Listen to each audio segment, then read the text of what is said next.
All right, we're going to call the meeting to order. Um, Today's the May 7th, 2026 workshop meeting agenda. Just a reminder that the meeting will be recorded and be posted on YouTube. Um, With that, I'll move to the business, the review and discuss the industrial uses ordinance. So I guess 2 meetings ago, we had uh, quite a long meeting going through the industrial uses ordinance, and Pico came in and gave a great presentation. Um, we've since spent a fair amount of time revising the ordinance again. Um, Not going to run through it all because we got some kind of late yesterday comments that we haven't been able to address. So our goal had been to have this ready for permission to advertise Monday night, but I don't think we're there. We probably need one more meeting to get it across the finish line. Um, some of the changes that we have since made, uh, we've separated out. Everything was kind of bunched together, going between warehouses and logistics facilities and data centers, and so we've created a set of performance standards for warehouses and logistics facilities, and then a set of performance standards for data centers. Um, in the warehouse, on the warehouse side, a lot of focus on traffic impacts, and transportation impacts, and as part of that, um, requiring post-occupancy traffic studies, um, within 12 months of when the site's being used at 85% of the projected capacity, but also having the ability, like if we recognize that there are traffic issues before it's 85%, being able to go do that traffic study sooner, and taking it a step further of, okay, if there are issues identified, what needs to happen there. Um,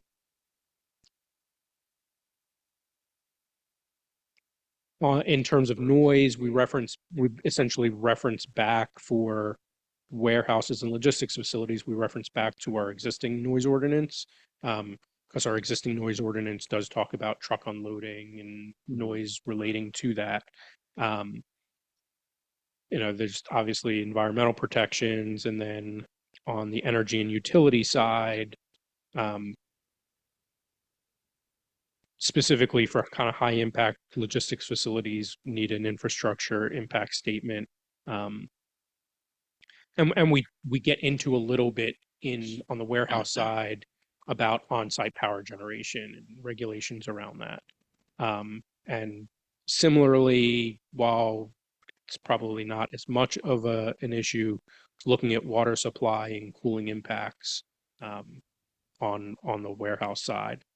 Um, and then uh, when we get into then data centers, that's where we're a little more focused on noise, um, and establishing specific sound level standards for noise and environmental protections, looking at energy and utilities and making sure that they're going through or have agreements with the utility providers, uh, addressing on-site energy generation and making sure that any proposed on-site energy generation would not be accessory to the use. It would be its own principal use that would require its own separate approval process. Um, and obviously looking at, there's a concern over water usage. And a lot of the data center pieces, the Chester County and Montgomery County Planning Commissions came out with a data center guide. And so we took a lot of the proposed or recommended ordinance language from their guides and incorporated it into this. Um, We beefed up the emergency services section of data centers, making sure that there's coordination there, making sure that radio coverage works, um, making sure that there's tours and facility information on how to respond to emergencies, um, and also beefing up data center decommissioning, and addressing electronic waste and how that is addressed, that there's a plan for it. Um, and then we also added a public engagement requirement for data centers where, prior to the first planning commission, the applicant needs to hold a public meeting to talk about their plan and maintain a website with information to be able to communicate and be able to put that information out there. And then just in terms of the application and review procedures, the conditions of approval, we set out the conditions, but also reference back our existing conditional use section of our zoning ordinance to make sure that all of the things that are in that apply and the specific conditions for approval relating to the industrial uses. So like I said, I realized this is the first time you're seeing it. You know, the plan is we're gonna work through we've got a few other comments back.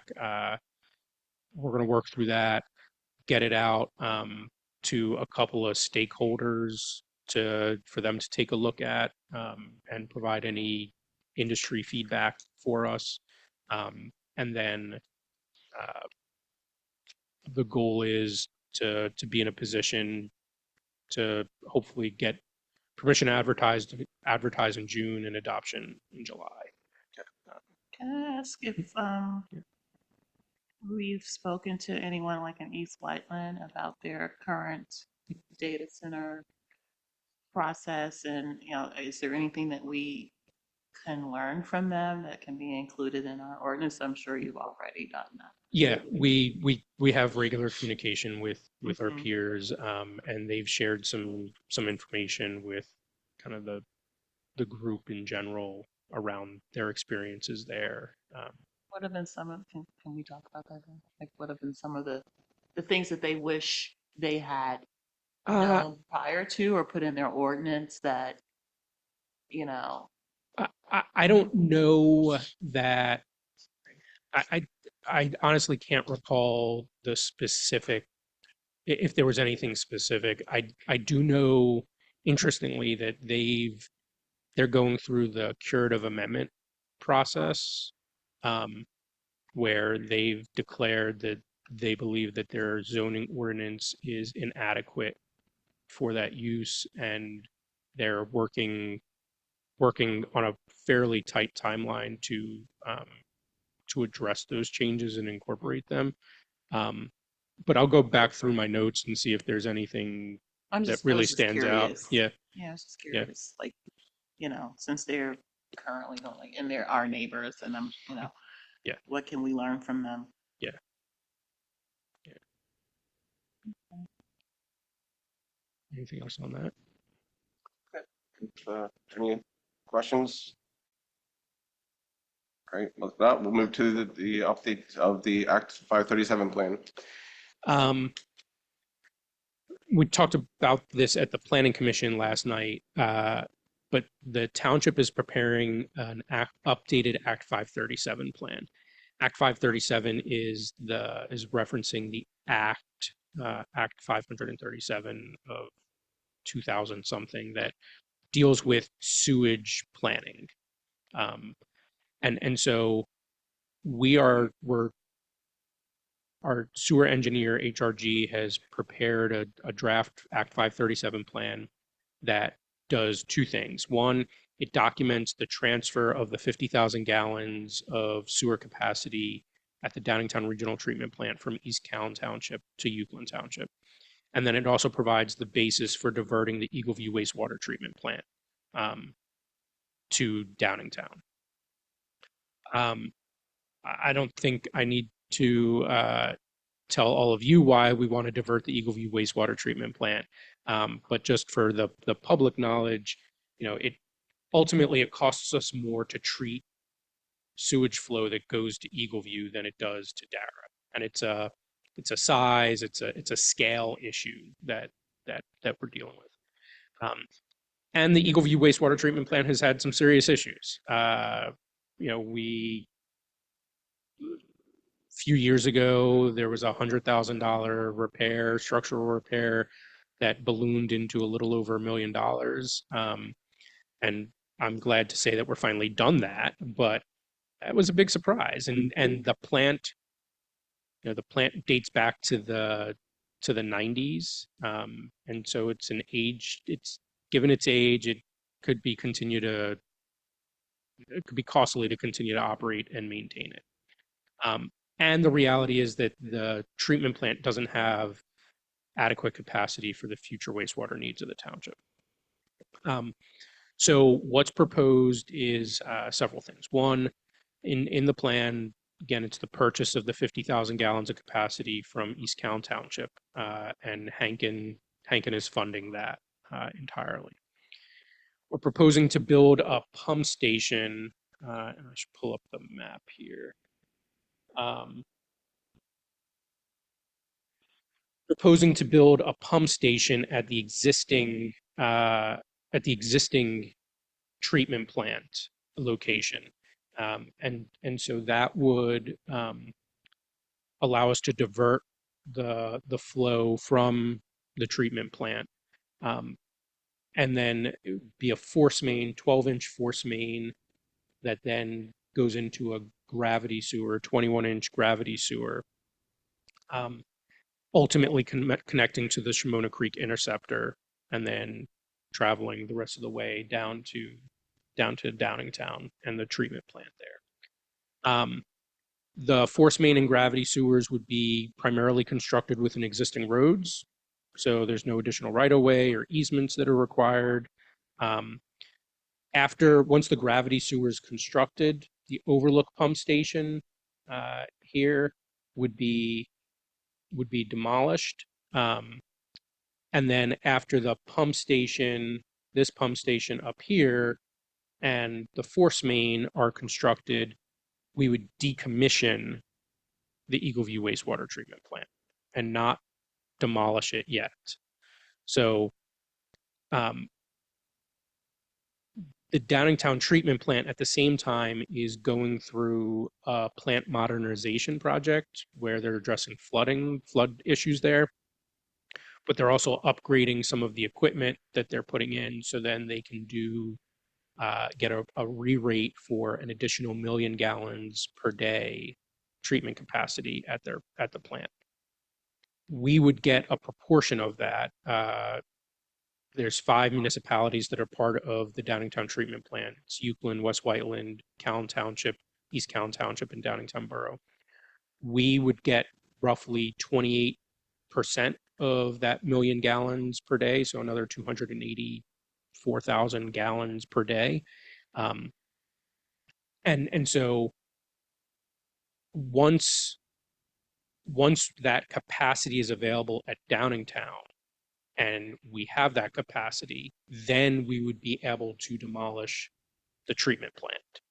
But what we don't want to do is we don't want to end up in a situation where the DEP puts a moratorium on the township, a sewer moratorium on the township, because we don't have the capacity. So in the incredibly unlikely event that Downingtown doesn't get that extra 1 million gallons a day, we still have the capacity of firing back up the treatment plant for another 475,000 gallons per day of treatment capacity.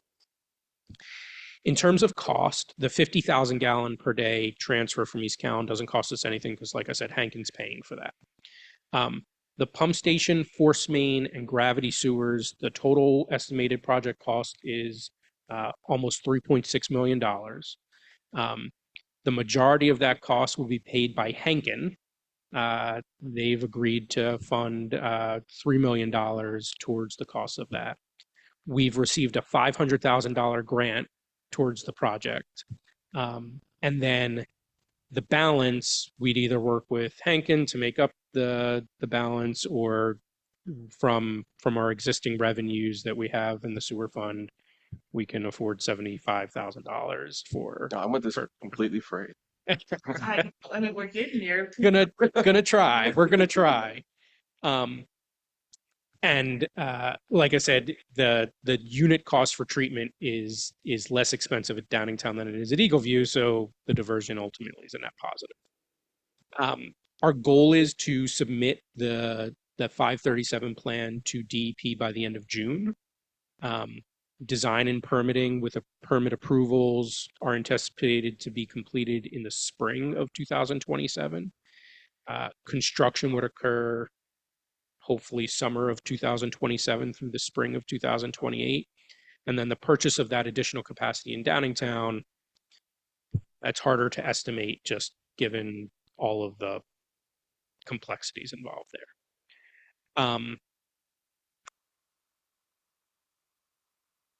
And like I said, in the event that the additional flow couldn't be purchased from Downingtown, we would go through the re-permitting process for the treatment plant and fire that up. But that is a last resort and not anticipated to be needed. Is the expectation that everyone would take their allotted amount? I think so. Yeah, the cost of the project, the overall cost of the project was $33.6 million for the treatment plant, the Downingtown treatment plant. And so when you divvy that out, it's the cost to get the gallons per day is actually, it's pretty affordable. Mhm. So I think most people are going to take everything that they can. And even with all of the future build out, that is projected in the township that we're aware of, plus our projected 5-year flows that we have, we still end up in a positive, with I think roughly 11 or 12,000 gallons per day of excess that we would have.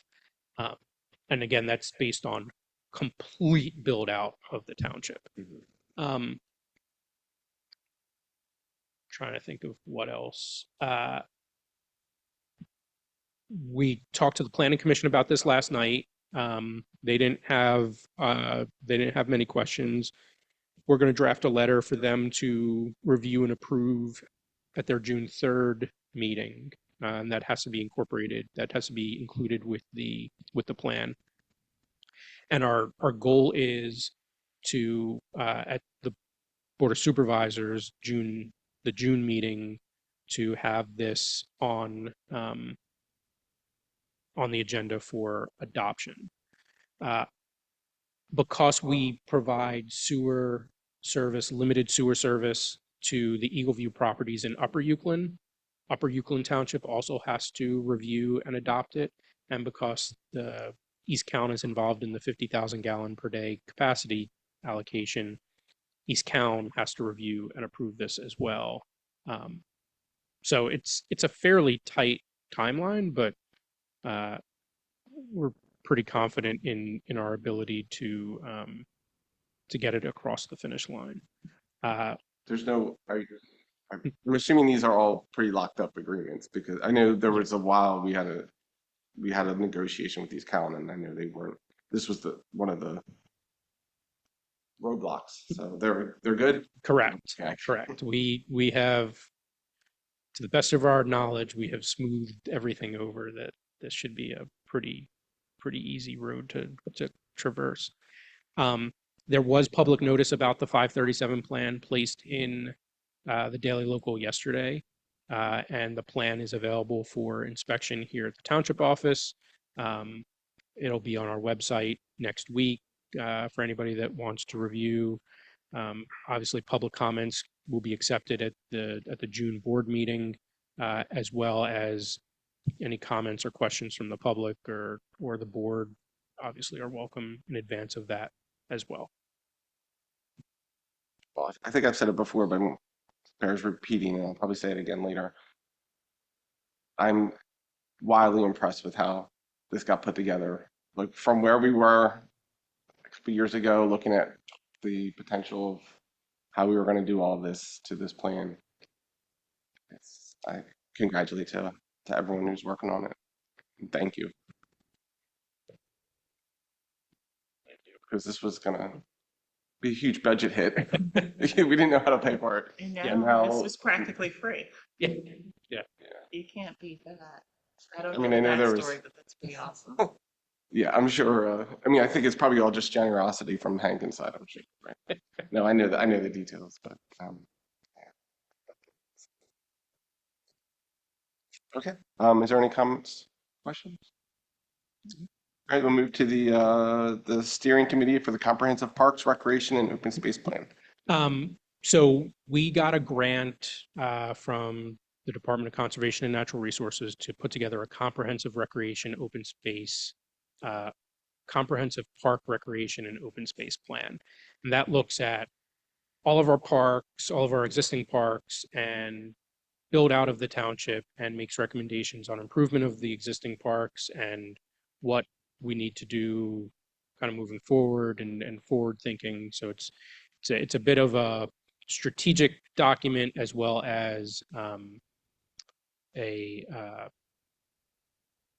action oriented plan. But one of the requirements is to put together a steering committee that they don't want a lot of township involvement in. They want to make sure that this plan is really representative of the public. And so just kind of wanted to put that out there that we're going to be putting out within the next couple of weeks a call for volunteers. We need to put together a committee to help drive this. We'll look for representation from our Park and Rec Committee and our Environmental Advisory Commission. Look for supervisors,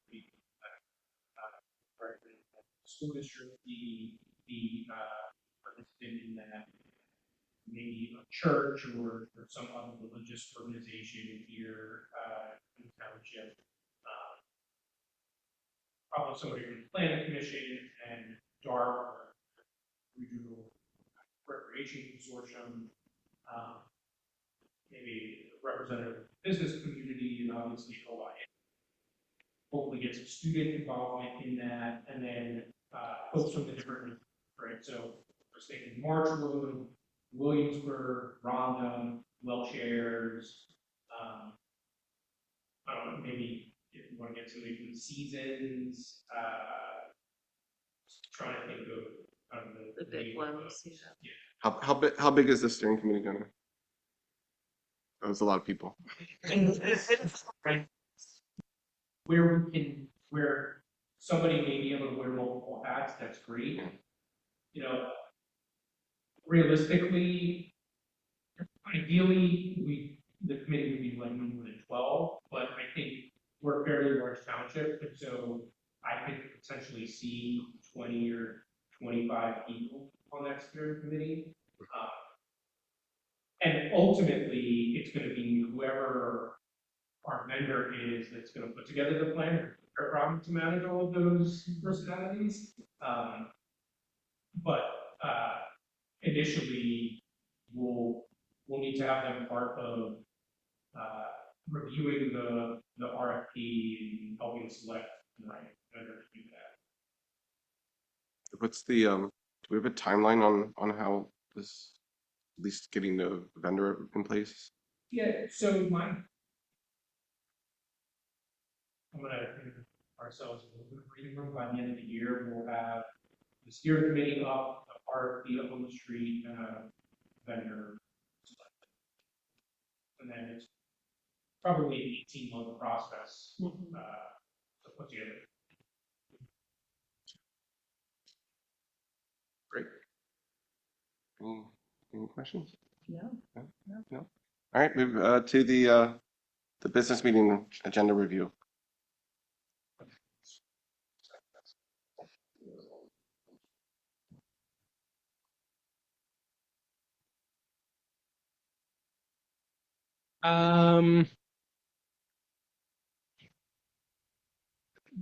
This year, I think we're going to make it the goal that the police department's here every month.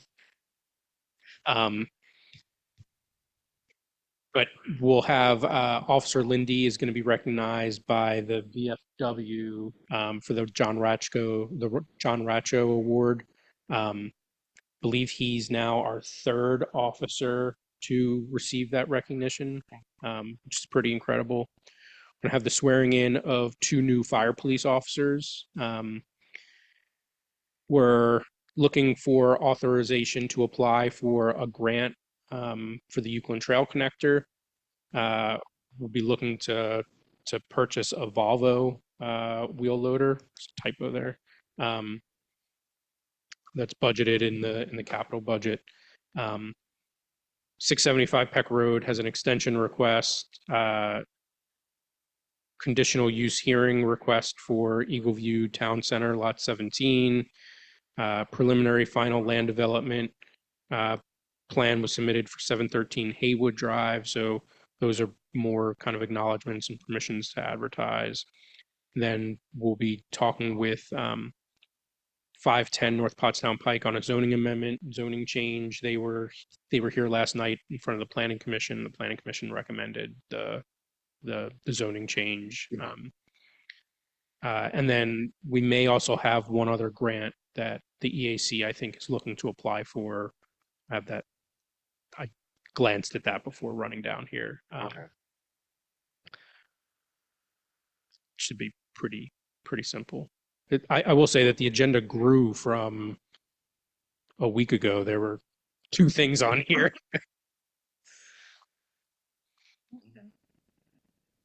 Yeah.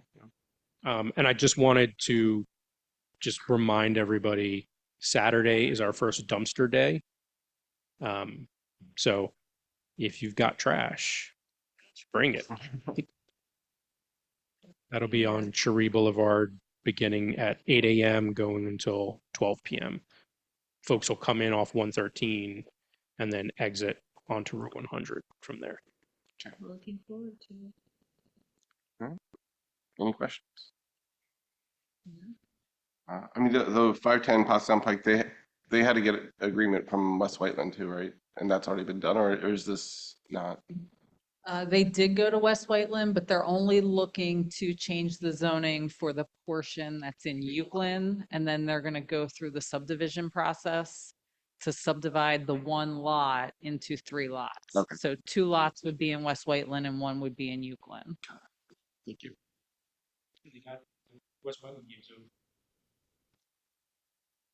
They did go to the zoning hearing board in West Whiteland also.